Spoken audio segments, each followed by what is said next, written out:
Late చేస్తున్నారు. నాకు ఇది చెప్పాలి అధ్యక్ష.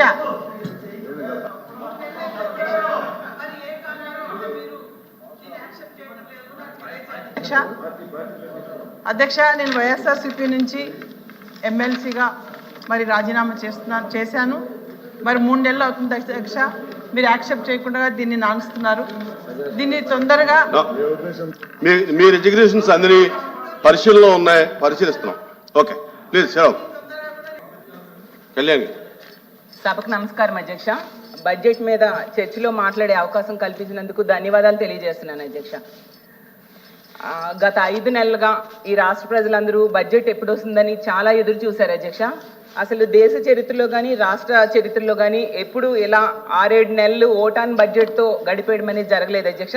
పోన్లేండి, ఎప్పటికైనా సంతోషం. ఫైనాన్షియల్ ఇయర్ కంప్లీట్ అయ్యే లోపు దగ్గరలో ఉంటుండగా బడ్జెట్ విడుదల చేశారు, చాలా సంతోషం అధ్యక్ష. ఇన్ని రోజులు బడ్జెట్ పెట్టకపోయేసరికి రాష్ట్ర ప్రజలందరూ అనుకున్నారు అధ్యక్ష, ఈ బడ్జెట్ మా తలరాతలు మార్చేస్తుంది అనేసి, అలాగే అద్భుతంగా ఉంటుంది అనేసి, అలాగే హామీలన్నీ అమలు చేసేస్తారని చాలా ఆశపడ్డారు అధ్యక్ష. కానీ ఆ రాష్ట్ర ప్రజల ఆశలపై నీళ్లు చల్లేట్టుగా ఉంది అధ్యక్ష ఈ బడ్జెట్ అనేది. అలాగే మొన్న మంత్రి గారు బడ్జెట్ ప్రసంగాన్ని ప్రారంభించే సమయంలో చెప్పారు అధ్యక్ష, మొన్నటి ఎన్నికల్లో మేము 93% సీట్లు గెలిచాము. చంద్రబాబు నాయుడు గారు, పవన్ కళ్యాణ్ గారికి వాళ్ళ మీద ప్రజలకు ఉన్న నమ్మకానికి ఇది నిదర్శనం అనేసి, అలాగే ఈ రాష్ట్ర ప్రజలకి వాళ్ళ మీద ఉన్న విశ్వాసానికి నిదర్శనము అనేసి. కానీ ఈ బడ్జెట్ పూర్తిగా చదివాక అర్థమైంది ఏంటంటే, ఈ కూటమి ప్రభుత్వం ప్రజల తాలూకా నమ్మకాన్ని వమ్ము చేశారు అధ్యక్ష. అలాగే వాళ్ళ ఆశలను కూడా అడియాసలు చేశారు అధ్యక్ష. అసలు ఈ బడ్జెట్ చూసాక ఎవరిని అడిగినా చెప్తారు అధ్యక్ష, మహిళలైనా, యువతైనా, అలాగే రైతులైనా నమ్మించి నట్టేట ముంచారు అనేసి, మోసపోయాము అనేసి ప్రతి ఒక్కరు కూడా ఎవరిని అడిగినా చెప్పే పరిస్థితి ఉంది అధ్యక్ష. అసలు ఈ సూపర్ 6 పథకాల అమలుకి సంవత్సరానికి 74,287 కోట్లు అవసరం ఉంటే అవేవి కూడా కేటాయింపులు జరగకుండా ఓట్లేసిన ప్రజలను మాత్రం మోసం చేశారు అధ్యక్ష. తొలి బడ్జెట్లోనే ప్రజలను మోసం చేయడం చాలా దారుణం అధ్యక్ష. అలాగే 200 పైగా హామీలు ఇచ్చారు అధ్యక్ష. కనీసం 2 హామీలు కూడా పూర్తి స్థాయిలో నిధులు కేటాయించలేదు అధ్యక్ష. అసలు తొలి బడ్జెట్ ప్రవేశపెట్టేటప్పుడు హామీల అమలు కోసం ఏ ప్రభుత్వం, నన్ను మాట్లాడివ్వండి ప్లీజ్, హామీల అమలు కోసం చాలా తాపత్రయపడతారు అధ్యక్ష. కానీ మోసం చేయడంలో తిరుగులేని చరిత్ర ఉన్న ఈ ప్రభుత్వం మాత్రం మరొకసారి ప్రజలను మోసం చేసింది అధ్యక్ష. ఎన్నికలప్పుడు ఏం చెప్పారు అధ్యక్ష, నీకు 15,000, నీకు 15,000, నీకు 15,000, నీకు 18,000, నీకు 18,000. ఈ ఎమ్మెల్యేలు, ఈ మంత్రులు వీళ్ళందరూ ప్రచారం చేయలేదేంటి అధ్యక్ష? ఊరూరు డప్పు వేసి కొట్టారు అధ్యక్ష. చూసేసరికి ఆ డప్పు సౌండ్ మాత్రం బడ్జెట్ లో వినిపించలేదు అధ్యక్ష. ప్రతి ఇంటికి వెళ్ళి, ఆపండి అమ్మా, నాకు మాట్లాడనివ్వండి. ప్రతి ఇంటికి వెళ్ళి చిన్నపిల్లలకేమో నీకు 15,000, నిరుద్యోగులకేమో 36,000, మహిళలు కనిపిస్తే 18,000, 50 ఏళ్ళు పైబడిన వాళ్ళు కనిపిస్తే 48,000, రైతులు కనిపిస్తే 20,000. ఇలా ప్రతి దగ్గర కూడా చెప్పారు అధ్యక్ష. ఈ బడ్జెట్ లో అవన్నీ ఎక్కడున్నాయి అధ్యక్ష? ఎక్కడున్నాయని నేను అడుగుతున్నాను అధ్యక్ష. అసలు బడ్జెట్ లో ఈ బడ్జెట్ కి మేనిఫెస్టోకి అసలు కంపేర్ చేస్తే ప్రజల తాలూకా మైండ్ బ్లాంక్ అయిపోయింది అధ్యక్ష. నిజం చెప్తున్నా, ప్రజల తాలూకా మైండ్ బ్లాంక్ అయిపోయింది అధ్యక్ష. ఎన్నికలప్పుడే ఎవరికి ఏం కావాలన్నా అధ్యక్ష, డబ్బులు లేకపోయినా పర్వాలేదు సంపద సృష్టిస్తానని చెప్పారు అధ్యక్ష. సంపద సృష్టించి హామీలు అమలు చేస్తానన్నారు అధ్యక్ష. ఏదో అధ్యక్ష సంపద సృష్టి? ఎక్కడ సంపద సృష్టి? వీళ్ళు ప్రజలకు ఇచ్చిన హామీలు మాత్రం సంపద సృష్టి చేయలేదు అధ్యక్ష. ఆశ్చర్యం ఏంటంటే ప్రతి ఇంటికి వెళ్ళారు అధ్యక్ష, వాళ్ళ నంబర్ తీసుకున్నారు, వాళ్ళకి ఒక ఓటీపీ చెప్పారు, వాళ్ళకి ఒక మెసేజ్ చూపించారు అధ్యక్ష. మీ కుటుంబానికి ఈ పథకాలు వస్తాయి, ఇన్ని వేలు వస్తాయి, ఇన్ని లక్షలు మీ అకౌంట్ లో పడిపోతాయి జూన్ నుంచి అది చెప్పారు అధ్యక్ష. ఏమో అధ్యక్ష, లక్షల రూపాయలు జూన్ గడిచిపోయింది, ఇప్పుడేమో నవంబర్ కూడా వచ్చేసింది అధ్యక్ష. అలాగే బాబు షూరిటీ భవిష్యత్ గ్యారంటీ అని బాండ్స్ పంచారు అధ్యక్ష. ఆ బాండ్స్ ఇప్పుడు ఏం చేసుకోవాలి అధ్యక్ష వాళ్ళు? అసలు ఆ బాండ్స్ కి ఈ బడ్జెట్ కి ఏమైనా సంబంధం ఉందా అని నేను అడుగుతున్నాను అధ్యక్ష. అసలు వీళ్ళు మేనిఫెస్టోకి ప్రజాగలం 2024 అని పేరు పెట్టారు అధ్యక్ష.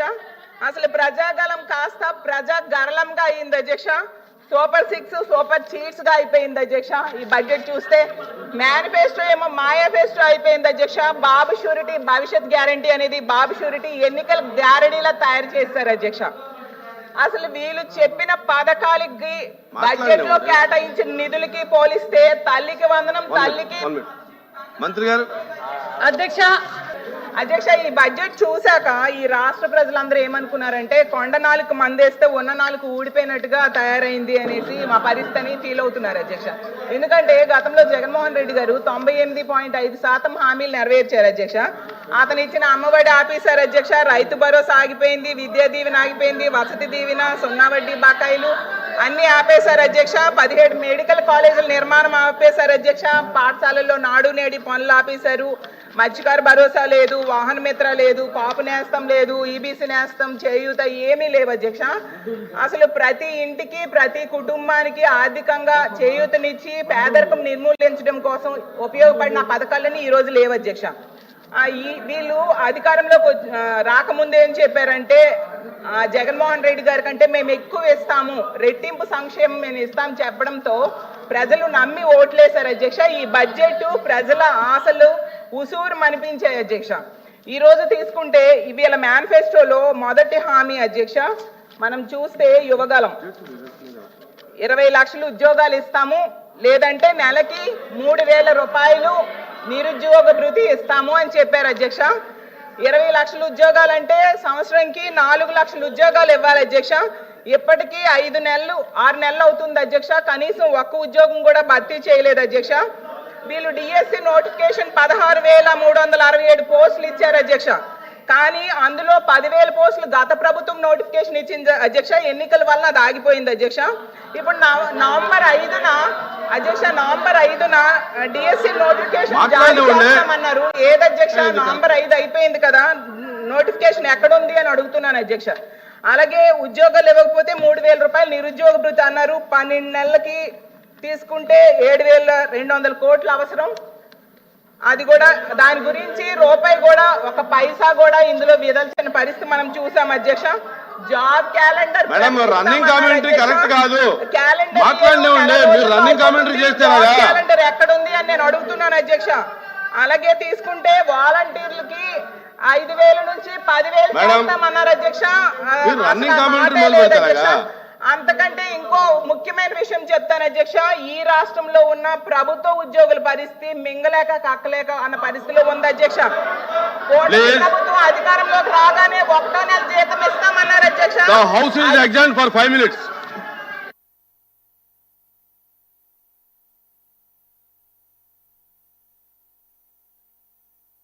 అతను ఇచ్చిన అమ్మఒడి ఆపేశారు అధ్యక్ష, రైతు భరోసా ఆగిపోయింది, విద్యా దీవెన ఆగిపోయింది, వసతి దీవెన, సున్నా వడ్డీ బకాయిలు అన్ని ఆపేశారు అధ్యక్ష. 17 మెడికల్ కాలేజీల నిర్మాణం ఆపేశారు అధ్యక్ష. పాఠశాలల్లో నాడు నేడి పనులు ఆపేశారు.